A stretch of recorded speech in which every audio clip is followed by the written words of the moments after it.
This is my kitchen. I wanted to do something unique and fun with this, so I decided to focus on creating a family recipe. This is our homemade chicken soup recipe. We use this for holidays from Passover to Thanksgiving, and if we don't feel good, or even if we know that the upcoming week will be busy and we want to have something easy in the freezer.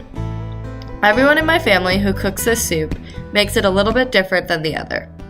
When my mom gave me this recipe, she told me that I can make it like my aunt does, but that's putting the whole vegetable in and letting it soak. And then you have to cook it for almost twice as long as if you did cut the vegetables. And, well, I was hungry, so I decided to make the soup like my mom does and cut the vegetables into quarters so that it would take less time to cook.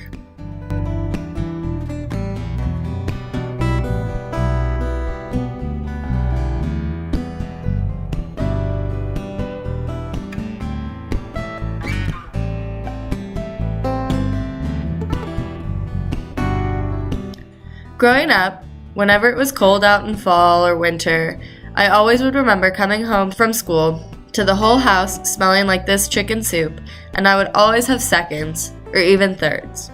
My mom would smile at me before saying, "There's enough for leftovers, and don't forget, it's always better the second day."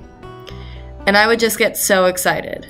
Just the aroma of the soup would make me feel warmer and better, especially if I didn't feel good. Now that I am in college and on the other side of the state from my mom, I have struggled a little bit with living on my own and taking care of myself when I get sick.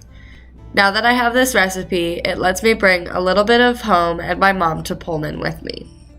Lucky enough for me, it's an easy reheat for when I don't feel good or if this next winter decides to stay a little longer than it's welcome. Overall, making the soup does take a lot of time. It took me about 3.5 hours. But if it's planned into your schedule so that you can relax while making it, it really does pay off. This was my first time cooking this soup by myself, and like my mom always says, it was definitely better the second day.